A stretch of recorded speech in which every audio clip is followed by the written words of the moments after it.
اسلام کی جو کانسیپٹ ہے ظالم کی، کہ ظالم اگر وہ ٹیررسٹ ہے، ٹیررسٹ کو ڈرا رہا ہے، اس میں یہاں تو شبد ٹیررسٹ بولا، لیکن کئی تقریروں میں دیکھیں جہاں پر یہ ظالم کی بات کر رہا ہے کہ انوسینٹ کو نہیں مار رہا، لیکن اگر ظالم کو مار رہے ہیں تو کیا برا کر رہے ہیں. اور عام ویکتی جب یہ بات سنے گا تو اسے ٹھیک لگتی ہے. جی ہاں، کچھ لوگ کمنٹ کر رہے ہیں کہ اس کے جیسے ڈھیروں بھرے پڑے ہیں. میں آپ سے سہمت ہوں، ہزاروں بھرے ہوئے ہیں. ہم بہت کٹھن سمے میں ہیں اور ہمیں یہ سارا کچھ ریورس کرنا ہے. تو اب ہم دیکھتے ہیں کہ یہاں پر جو یہ ظالم کی کنسپٹ ہے وہ کیا ہے، تاکہ ہمیں یہ کلیئرٹی رہے اور عام لوگوں کے ساتھ، باقی لوگوں کے ساتھ بھی ہم اسے شیئر کر پائیں. تو اب یہاں پر ہم اسے دیکھنا آرمب کرتے ہیں جی کہ ظالم کون ہے، کسے کہا جاتا ہے.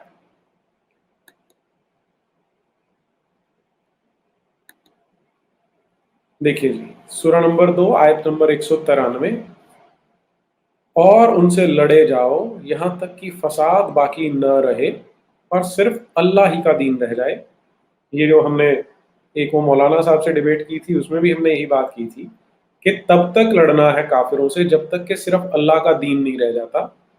پھر اگر وہ لوگ باز رہے تو ان پر زیادتی نہ کرو، کیونکہ ظالموں کے سوا کسی پر زیادتی اچھی نہیں. اب یہ جو لاسٹ سینٹینس ہے یہ بہت بار کوٹ کیا جاتا ہے، کیونکہ ظالموں کے سوا کسی پر زیادتی اچھی نہیں. تو بہت لوگ اس جال میں پھنس جاتے ہیں کہ ٹھیک یہ تو ہے کہ ظالم پہ زیادتی نہیں کر رہے، پھر تو اچھی کتاب ہے یہ. تو آگے چلتے ہیں. اے ایماندارو یعنی مسلمانوں، جو کچھ ہم نے تم کو دیا ہے اس دین کے آنے سے پہلے اللہ کی راہ میں خرچ کرو، جس میں نہ تو خرید و فروخت ہوگی اور نہ یاری اور نہ آشنائی اور نہ سفارشی کام آئے گی، اور کفر کرنے والے ہی تو ظلم ڈھاتے ہیں. تو یہاں آپ کو اسپشٹ کر دیا کہ جو کفر کر رہے ہیں، جو کافر ہیں، وچ مینس سارے ہندو آ جائیں گے، سارے سکھ، سارے بودھ، سارے جین، سارے ناستک اس میں آ جائیں گے، کیونکہ وہ سارے کافر ہیں تو ظلم ڈھاتے ہیں. اب ان دونوں کو ملا لیجیے آپ کہ ان پہ تو زیادتی کر سکتے ہو، کیونکہ ظالموں کے سوا کسی پر زیادتی اچھی نہیں. تو بائی ایکسٹینشن مسلمان ظالم نہیں ہے، جو غیر مسلمان ہے وہ ظالم ہے، اس لیے ان پر آپ زیادتی کر سکتے ہیں. اوکے جی، آگے چلیے. اسی سورہ میں آیت نمبر 258، اے رسول کیا تم نے اس شخص کے حال پر نظر نہیں کی جو صرف اس برتے پر کہ اللہ نے اسے سلطنت دی تھی، ابراہیم سے ان کے پروردگار کے بارے میں الجھ پڑا کہ جب ابراہیم نے اس سے کہا کہ میرا پروردگار تو وہ ہے جو لوگوں کو جلاتا اور مارتا ہے، تو وہ بھی شیخی میں آ کر کہنے لگا میں بھی جلاتا اور مارتا ہوں، تمہارے اللہ ہی میں کون سا کمال ہے. ابراہیم نے کہا اچھا، اللہ تو آفتاب کو پورب سے نکالتا ہے، بھلا تم اس کو پشچم سے نکالو.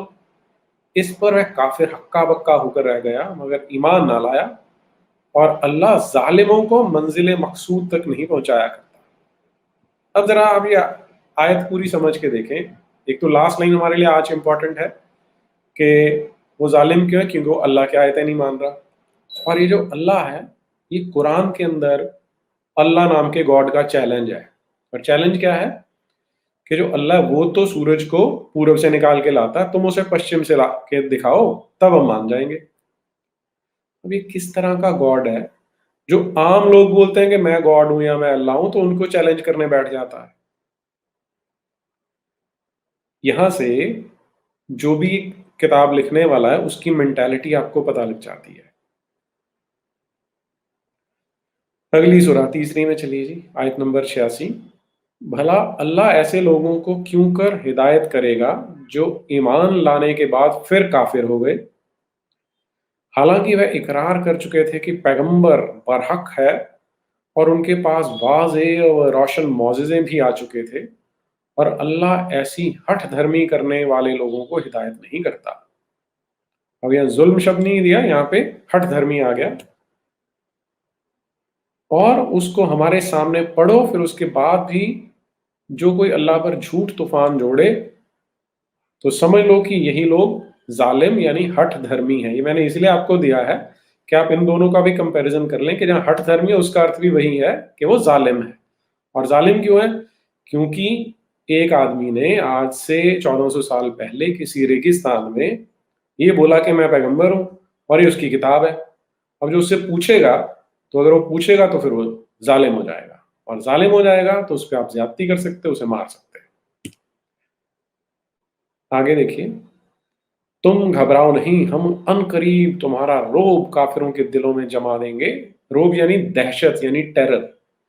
اس لیے کہ ان لوگوں نے اللہ کا شریک بنایا اس چیز بت کو جسے اللہ نے، بت یعنی مورتی کو جسے اللہ نے کسی قسم کی حکومت نہیں دی، اور آخر کار اس کا ٹھکانہ دوزخ ہے اور ظالموں کا برا ٹھکانہ ہے.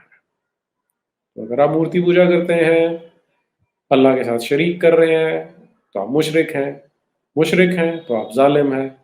ظالم ہیں تو ان کا ٹھکانہ دوزخ ہے. یہ جو گاڈ ہے اس نے ایک اسپیشل دوزخ تیار کر رکھے جہاں پر وہ مورتی پوجا کرنے والوں کو ڈالے گا، کیونکہ وہ ظالم ہے. 5ویں سورہ آیت نمبر 45. اور ہم نے تورات میں یہودیوں پر یہ حکم فرض کر دیا تھا کہ جان کے بدلے جان. اب ہاں، یہ آیت کیوں امپورٹنٹ ہے ہمارے لیے؟ وہ کہتے ہیں نا، an eye for an eye will make the world blind, کہ آنکھ کے بدلے آنکھ کا قانون تو سنسار کو اندھا کر دے گا. تو یہاں سے آتا ہے. اور ہم نے تورات میں یہودیوں پر یہ حکم فرض کر دیا تھا کہ جان کے بدلے جان، اور آنکھ کے بدلے آنکھ، اور ناک کے بدلے ناک، اور کان کے بدلے کان، اور دانت کے بدلے دانت، اور زخم کے بدلے ویسا ہی برابر کا بدلہ زخم ہے. پھر جو مظلوم ظالم کی خطا معاف کر دے تو یہ اس کے گناہوں کا کفارہ ہو جائے گا. اور جو شخص اللہ کی نازل کی کتاب کے موافق حکم نہ دے تو ایسے ہی لوگ ظالم ہیں. تو جو آئی فار این آئی نہیں کرتا، جو بدلہ نہیں لیتا، کان کے بدلے کان نہیں کاٹتا، دانت کے بدلے دانت نہیں توڑتا، اور زخم کے بدلے ویسا ہی برابر کا زخم نہیں دیتا، وہ کون ہے؟ وہ ظالم ہے. واہ. آیت نمبر 51. ہے ایماندارو، یہودیوں اور نصرانیوں یعنی کرسچنز کو اپنا سرپرست نہ بناؤ، کیونکہ یہ لوگ تمہارے مخالف ہیں مگر باہم ایک دوسرے کے دوست ہیں. اور یاد رہے کہ تم میں سے جس نے ان کو اپنا سرپرست بنایا پس پھر وہ بھی انہی لوگوں میں سے ہو گیا. بے شک اللہ ظالم لوگوں کو راہ راست پر نہیں لاتا. تو مشرک بھی ظالم تھے، اور اب جو یہودی ہیں اور جو عیسائی ہیں وہ بھی ظالم ہیں، کیونکہ اللہ ان کو راہ راست پر نہیں لاتا. اللہ بھی بڑا مہان ہے، پہلے تو ان کو یہودی اور عیسائی بنا دیتا ہے، مشرک بنا دیتا ہے، اور پھر ان کو صحیح راستے پہ بھی نہیں لاتا.